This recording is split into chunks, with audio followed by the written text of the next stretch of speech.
ou mais ações, 2 ou mais crimes. No caso de resistência e desacato, a resistência absolve o desacato. O que seria aqui um exemplo em que a resistência absolve o desacato?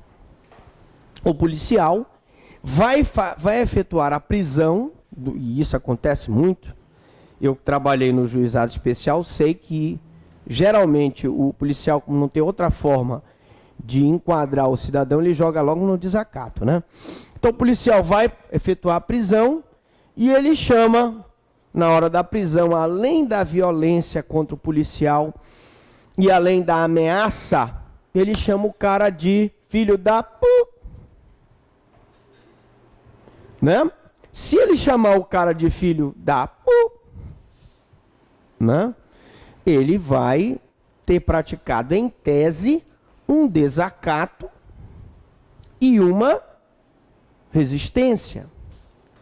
Mas essa ofensa, na hora em que ele está praticando a violência ou a ameaça, fica absolvida pela resistência. Portanto, o desacato, nesse ponto aqui, seria considerado crime meio em relação à resistência, que é o crime fim, princípio da consunção.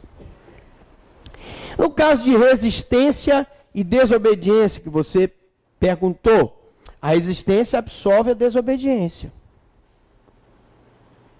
Tá?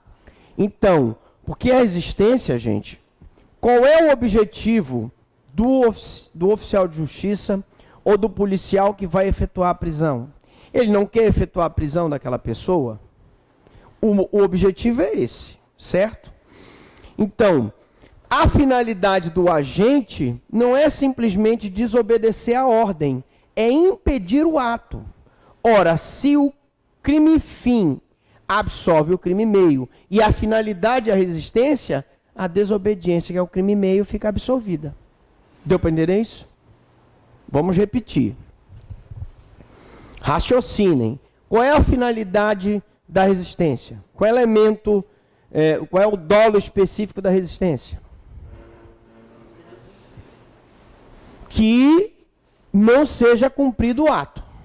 Então, esse é o dolo específico.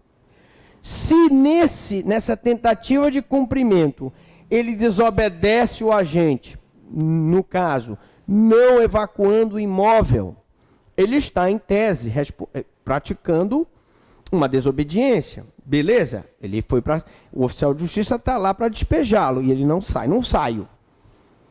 No primeiro momento, eu tenho a desobediência. Mas o oficial vai chamar os policiais e eles vão tentar tirá-lo à força. Beleza? Só que, mesmo praticando a desobediência, a finalidade dele, princípio, é ele não ser despejado. Não é isso? Então, a resistência é a finalidade. E a desobediência foi só um meio. Portanto, pelo princípio da consunção, o crime meio é absolvido pelo crime fim. Vamos colocar isso aqui. Um terceiro, por exemplo, uma mãe que se cresce na frente do policial não deixa que o filho seja preso. Ela responde por isso. Se a mãe se opor,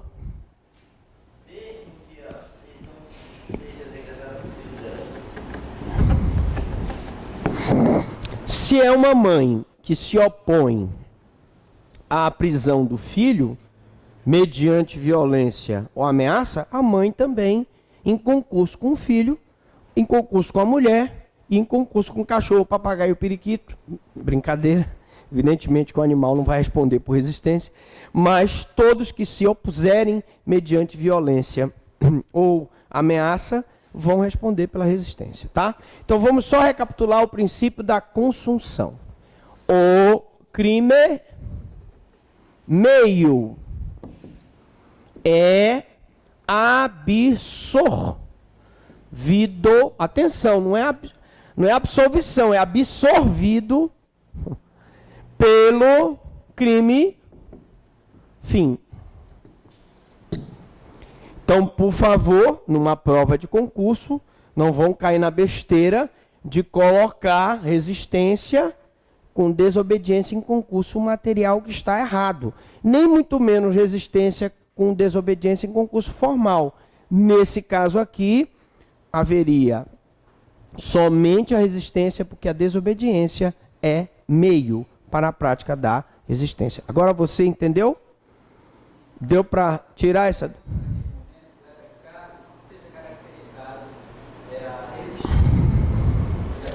Se ele não caracterizar a resistência e a finalidade dele for a desobediência, e vamos ver daqui a pouco, eu posso, de acordo com as circunstâncias do caso, colocá-lo como desobediência, que é o 330, que nós vamos ver já, daqui a pouco, depois dos comerciais. É pacífico que a resistência absorve as vias de fato.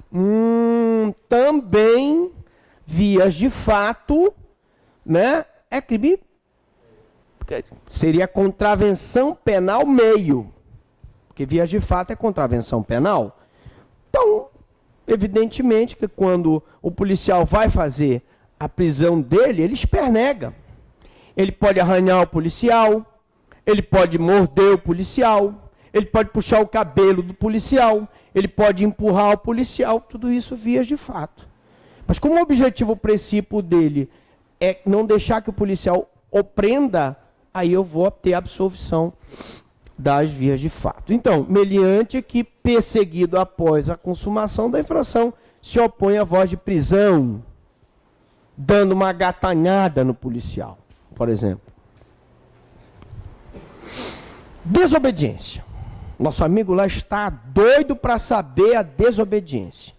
Desobediência previsto no 330 do CP, desobedecer a ordem legal de funcionário público, pena de detenção de 15 dias a 6 meses e multa. Crime de menor potencial ofensivo, pena máxima não chega nem a 1 ano, tá? TCO, tranquilo, vai para o juizado especial. Objetividade jurídica, proteção da administração pública, no seu prestígio, sua autoridade também é um desprestígio à autoridade pública quando ela é desobedecida. Sujeito ativo, qualquer pessoa, a lei não prevê nenhuma qualificação especial para a prática do crime de desobediência. Mas existe uma questão aí. Professor Franklin, e se o funcionário público desobedecer a ordem? Aí já não é tão simples. Mas vamos deixar para responder daqui a pouquinho. Funcionário público no exercício da função que pratica desobediência. Vamos tirar essa dúvida agora? Há duas posições. Primeira, uma majoritária, afirma que o funcionário público, no exercício da função, pratica a prevaricação e não desobediência, pois, nesse caso, há crime próprio. Ele, por motivo pessoal, ódio, vingança, amor, paixão, ele acaba não cumprindo a ordem. Por exemplo, juiz da ordem é o escrivão e este não cumpre a prática dos atos ordinatórios do processo, porque a pessoa que estava sendo processado era a sua amante, uma loura bonita, olhos azuis, entendeu? E ele, então, imbuído daquele amor, aquela paixão pela loura, retarda o processo dele.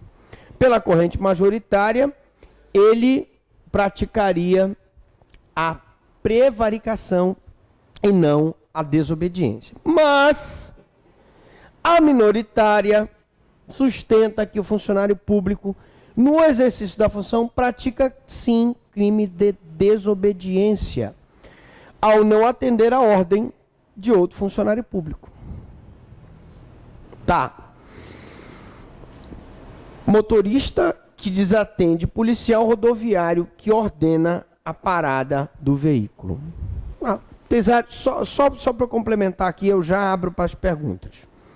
Eu vou lá no meu carro, estou atrasado para uma audiência, né? E aí, corro um pouquinho mais, chega lá na barreira, o cara, para aí, e eu passo. Não posso fazer isso. Eu como promotor, tenho a minha autoridade, mas o policial rodoviário que está ali tem a autoridade dele e eu tenho que respeitar. Então, pela corrente minoritária, eu praticaria desobediência. Por que a corrente majoritária? Porque a corrente majoritária parte do pressuposto que, nessa situação, o funcionário público, por ter uma qualificação especial, não se enquadraria num crime praticado por particular contra a administração pública. Ele se enquadraria num crime praticado por funcionário público contra a administração pública. E o que mais se enquadraria na desobediência de um funcionário público seria a prevaricação. Só para complementar. E a minoritária diz o seguinte: não. A partir do momento em que ele desobedece a ordem e que o policial rodoviário diz para, e ele como promotor, como juiz, como defensor não para, ele perde essa potestade de funcionário público e é considerado para todos os efeitos como um particular, porque ali ele não está no exercício da função pública.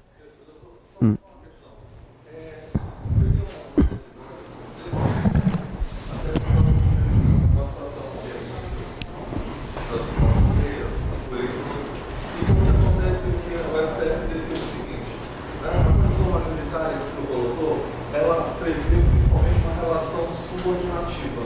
Então, ele ia cometer este crime de prevaricação todo incluído da função e desobedecer sua ordem direta. No caso que o senhor colocou para aquele motorista, ele também é tratado. E hoje não é uma posição tão minoritária. Tem decisões bem recentes que em mesmas situações. O que ele está repassando é o seguinte: existe realmente uma decisão do Supremo Tribunal Federal que diz, vamos voltar aqui rapidamente, que, deixa eu só voltar aqui para a posição, que seria prevaricação se houvesse uma relação de subordinação entre, no caso aqui, o escrivão e o juiz. Tá? Porque aqui o escrivão está subordinado ao juiz e ele não praticou o ato por uma questão de motivo pessoal, porque gostava da loura lá que estava respondendo o processo. Tá? Já nós temos, mas ainda continua sendo minoritária, decisões que dizem não.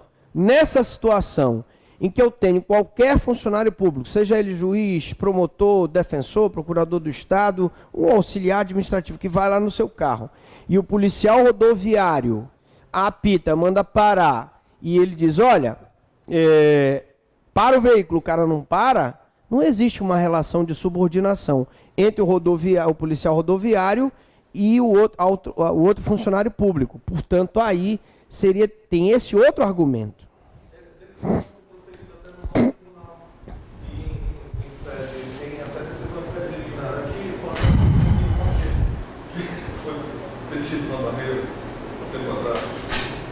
Eu gostaria de não comentar essa questão de detenções de membro do parquê por policiais rodoviários. Por favor.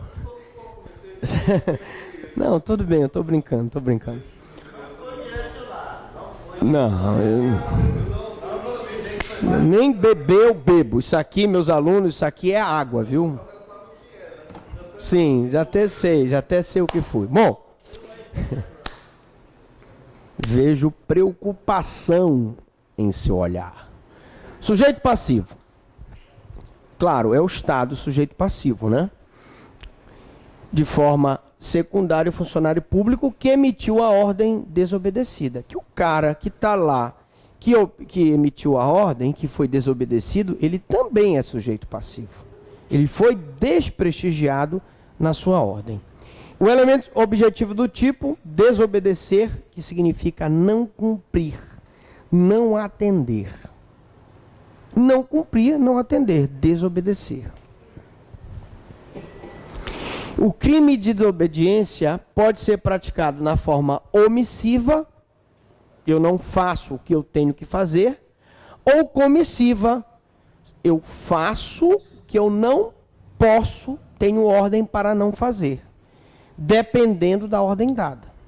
Se eu pratico uma conduta positiva, não podendo praticá-la, exemplo, uma liminar de interdito proibitório, proibiu aquela obra, e eu vou lá e começo a obra, eu estou praticando uma desobediência comissiva, tá? Se eu, ao contrário, tenho que fazer alguma coisa e não faço, eu estou praticando uma desobediência omissiva, tá bom? Lógico, por esse raciocínio, se depreende que a tentativa de desobediência comissiva, em tese, é possível. Já a tentativa de desobediência omissiva própria não é possível. Tá? É só um jogo de palavras, gente. Tem as questões aí que vocês vão ver, que tem só esses jogos assim de palavra. Aí o cara fica, mas o que é omissão, omissiva própria, omissiva por comissão? Tá? Nós explicamos isso na aula passada. Ordem legal, ordem é mandamento, né? Uma determinação. E não um pedido, uma solicitação. Ordem é ordem. Diz, o juiz determina que seja cumprida aquela ordem, né? Hoje eu peguei um processo em que o juiz determinou que um veículo aí de comunicação fosse obrigado a juntar o original do jornal e também retirasse da parte online a reportagem, sobre pena de uma multa de R$10.000. Aí existe uma ordem. Então, decisão judicial não se questiona, se recorre. Ele concedeu a liminar. Não houve recurso em relação à liminar. Então a ordem está valendo. Se o veículo não juntar o original do jornal, ou se o veículo mantiver aquela reportagem no site, ele paga a multa. Tá certo? Além de se poder configurar uma eventual desobediência. Deve ser legal, material e formalmente. Já expliquei que no caso do assalto da agência dos Correios, o juiz competente para decretar a prisão era o juiz federal. Portanto, o juiz estadual seria incompetente. Logo, essa ordem, ela não se caracteriza materialmente e formalmente. Funcionário público deve ser competente para proferir a ordem. Então, o agente que, ciente da proibição de venda de cerveja, serve uma delas a fregueses, na época da eleição, nós tivemos agora a eleição para Marituba, né? Tem a lei seca. O cara sabe que ele não pode vender a cerveja, ele vende, vai responder por crime de desobediência. Paciência, ele desobedeceu a ordem. Para que o crime se configure, é necessário que o destinatário tenha o dever jurídico de cumprir a ordem. Ah! Muito bom. Vamos comentar isso aqui. Nós tivemos, algum tempo atrás, eu acho que vocês se lembram, um juiz que decretou a prisão de um funcionário de uma operadora. Esse funcionário, eu até conheci o rapaz, trabalhou lá no escritório, antes de eu ser promotor, eu fui advogado, muita gente não sabe, mas fui. E qual era a questão? Ele deu uma ordem para que a operadora não fizesse determinada coisa, tipo não vendesse os chips, alguma coisa assim, e os diretores da operadora, os responsáveis, os que tinham poder, né, para mandar, para decidir, viajaram, era um feriadão, sei lá, e o juiz, então, a operadora continuou vendendo, expediu a ordem de prisão. Só que não encontraram os diretores, quem tem poder de mando, quem tem poder de decisão. E estava lá o pobre do funcionário lá, o secretário, coitado, Severino, E aí, os policiais foram lá e prenderam o cara. O advogado entrou com habeas corpus, conseguiu liberar o cara, e evidentemente que ele não era obrigado a cumprir a ordem, gente. Ele não tinha nem poder para cumprir essa ordem. Então ele não podia ser preso. Prisão ilegal. Eu não sei o que é que deu. Não sei se o rapaz fez uma representação no Conselho Nacional, mas o fato é que ele não tinha poder de decisão. Quisesse prender, prenderia o diretor, né? E não o simples funcionário. E até uma covardia, né? Não há crime se a recusa ocorre por motivo de força maior. Exemplo, motorista que empreende fuga após ordem para que pare. Imagine a seguinte situação. O cara está lá, no carro. A mulher está dando a luz. Rompeu lá a bolsa, o líquido amniótico saiu. Ela está praticamente para dar a luz dentro do carro. E aí ele corre para chegar no hospital. Tem uma barreira. O cara disse, para. Ele disse, meu amigo, minha mulher tá parindo aqui, com licença, vamos embora. E aí? Existe um motivo de força maior. Nesse caso, ele não responderia pela desobediência. Há várias decisões nesse sentido. Consumação, desobediência, se consuma com a realização da conduta, que pode ser omissiva ou comissiva, dependendo da situação. Tentativa só se admite quando for comissiva. Não se admite nas condutas omissivas. A jurisprudência tem entendido que quando um fato que poderia caracterizar crime de desobediência tem sanção civil ou administrativa, essa não estabelece cumulação com pena criminal, não pode ser considerado crime de desobediência. Vamos repetir isso aqui. Não, aqui não é isso. Eu tenho um fato que poderia caracterizar crime de desobediência, que tem, né, sanção civil ou administrativa, e essa não estabelece cumulação com pena criminal.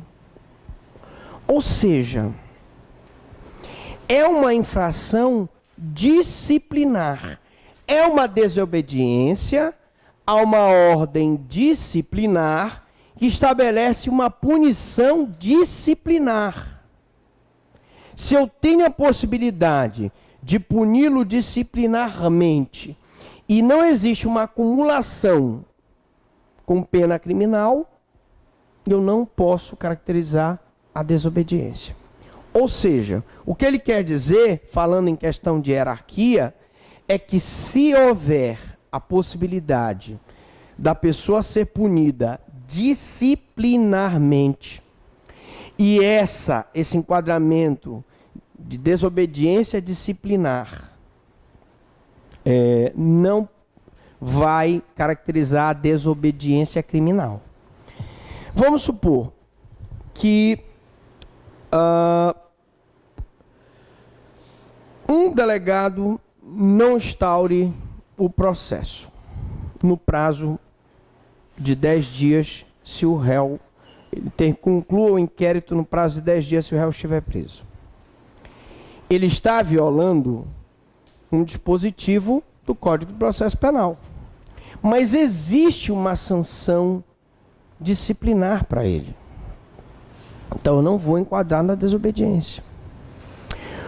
O escrivão tem determinado prazo para mandar o que a gente chama de posse de retorno, que é quando uma pessoa entra com recurso, existe a contra-razões, e vai o recurso para o tribunal e volta.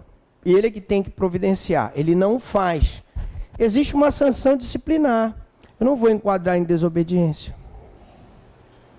E assim eu posso elencar várias situações em que eu tenho uma sanção disciplinar e não vai, então, caracterizar desobediência. Tá? Aí pergunta se recusar-se ao teste do bafômetro ou exame de DNA não configura crime de desobediência. Por quê? Porque ninguém é obrigado a produzir prova contra si mesmo. E se ninguém é obrigado a produzir prova, se eu sei que o teste do bafômetro vai constatar que eu estava embriagado, eu não sou obrigado a fazer o teste. E isso não é desobediência. Se eu sei que o exame de DNA vai configurar que eu sou pai daquela criança e eu não quero ser furado, ninguém vai ofender a minha integridade. Eu quero dizer para os senhores que eu discordo, mas o nosso ordenamento jurídico é assim. Se fosse na Inglaterra, o juiz inglês poderia pedir para que uma pessoa fosse furada para tirar o sangue para poder fazer o DNA. Aqui não. A lei antiterror permite que eles prendam um brasileiro durante tantas horas, interrogue, obrigue o brasileiro a fornecer as senhas das redes sociais. Mas aqui no Brasil não é assim. Então, nós temos que ensinar como é aqui. Ninguém é obrigado a fazer o bafômetro e ninguém é obrigado a fazer o DNA. Só que a jurisprudência evoluiu, já estava sendo decidido assim, e foi feita uma mudança no Código de Trânsito para que a pessoa que for pega em visível estado de embriaguez, embora não faça o bafômetro ou o exame de sangue, atestado por pessoas que presenciaram aquele fato, poderá sim caracterizar uma espécie de exame de corpo de delito indireto do bafômetro. Na prática, resultou uma nova modalidade de defesa, né? Porque é só você chamar todos do carro, porque tem que estar aparente o grau, tem que estar perturbada a função psicomotora do condutor. Não sendo isso, você vai estar com maior nível de embriaguez. Aí, assim como vai ter o testemunho do guarda lá, você não tinha, você chama todos os condutores, pede a presença do guarda para dar depoimento, constar, você não Mas a questão é se isso pode ser usado como mecanismo de defesa. Evidentemente que o condutor que está embriagado tem um guarda de trânsito dos seus colegas e até um médico que esteja lá presente que atesta que ele está embriagado, ele chama os colegas dele e diz que não está. Mas, geralmente, se você for analisar, a polícia rodoviária já está até filmando o cara.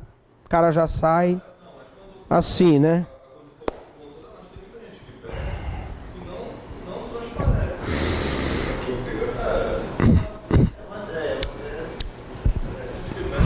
Até pelo nível, né? Até pelo nível. Quatro latinhas, você não vai ficar totalmente embriagado. Vai ser. O fato é que quem bebe, visível ou não, tem por certeza uma repercussão na sua capacidade de direção. Eu sei porque são estudos científicos, gente. Você diz assim, mas eu sou forte, eu bebo, não fico tonto e tal. Mas se você for dirigir bêbado, foi feito agora, há pouco tempo atrás, fizeram uma pesquisa no Fantástico, deram para uma pessoa dirigir, não sei se vocês se lembram dessa reportagem, a pessoa dirigiu, primeiro sóbrio, depois ele começou a tomar, primeiro deram um pouquinho, um copinho, aí ele já passava mais perto do cone, depois deram mais um copinho, mais um, aí já no final, os caras já não estavam conseguindo mais passar pelos cones, o que prova que o álcool realmente influencia na direção. Mas vamos deixar essa parte de código de trânsito, que não é o objetivo da nossa aula. Desacato, 331. Desacatar funcionário público no exercício da função em razão dela. Desacatar. O que é desacatar? Desacatar é ofender a honra subjetiva, objetiva ou decoro do funcionário público. É como se fosse uma calúnia, injúria, difamação qualificada. O desacato nada mais é do que um crime contra a honra do funcionário público. Por que que não é calúnia? Por que que não é injúria? Por que que não é difamação? Porque é contra funcionário público. E contra funcionário público, desacato. Pena, detenção de 6 meses a 2 anos ou multa. Crime de menor potencial ofensivo.